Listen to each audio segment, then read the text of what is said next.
Life is Sweet feels as though it has a heritage and a legacy.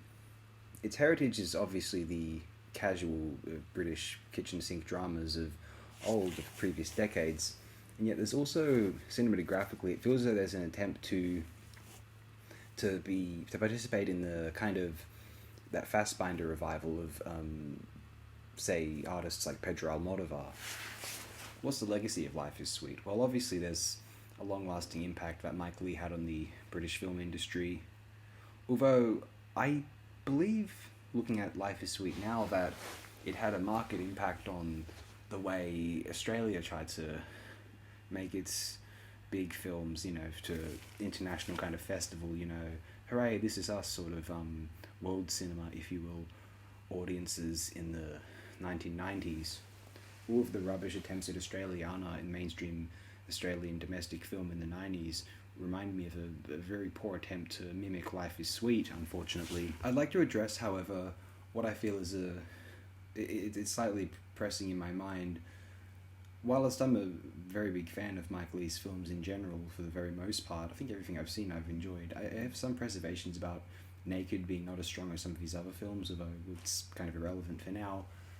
I note in some places, notably on K-Punk and blogs that seem to be dead now, that he links to, there's this accusation that Mike Leigh offers a sanitized and kind of fake portrayal of the British working classes, but is polished and dressed up for the middle and upper classes to enjoy, whereas there's no need for the actual individuals depicted in Mike Leigh's films to actually watch these films. I don't know what to make of this criticism. I mean, I certainly think it's worth admiring Leigh's effort in trying to compose some sort of class solidarity, if you will, and yet I think it's perhaps Leigh's relishing in the acclaim which has seen some very off-put by his output in general. Life is Sweet displays working class existence in the North London suburbs as a more enriching ideal than anything a bourgeois, flat, aristocratic equivalent might be considered. And that's both the positive and that's also the problem. Those of the working class might consider this a completely dishonest picture. I think rather Leigh is trying to suggest that family is in fact more valuable than any monetary sum. What media about the upper class, other than fiction for children, sincerely depicts a rich and loving family environment such as depicted in this film?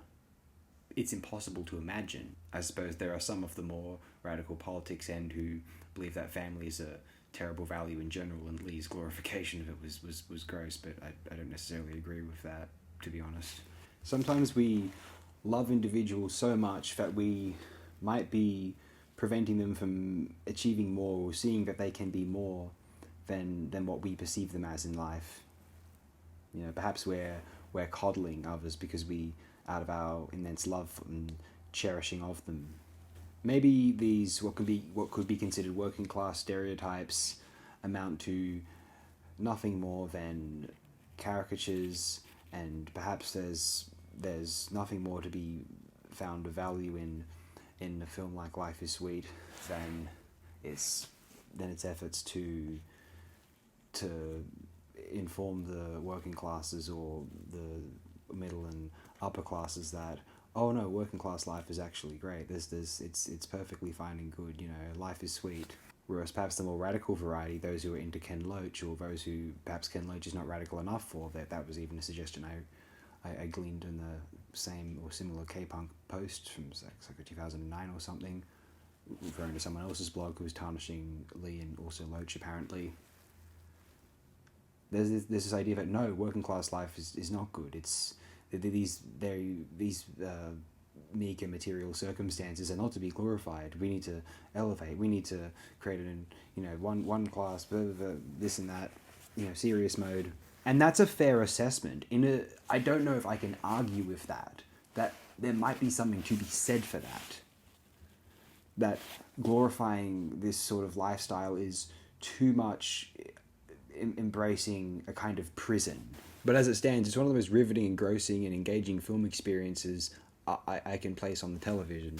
But if Life is Sweet is going to further hone in on the point that the Beatles attempted to deliver to us in 1964, that one could not put a monetary sum on love, it was just far too valuable for even millions and millions of millions of dollars or pounds or whatever, then so be it. But if British society and the world at large were as motivated by love and family rather than monetary success as the characters in Life is Sweet are, there wouldn't be a need for radical action, perhaps. The politics of Life is Sweet are potentially Buddhist and possibly nihilistic. It might be one of the few films I've seen which truly champions love without resorting to delusional fantasy, while still attempting to be firmly placed within a world that feels as though it takes place outside, essentially. I think that Life is Sweet ranks amongst Mike Leigh's most impressive accomplishments. I find it one of the most watchable films of all time, and I can imagine others criticizing it for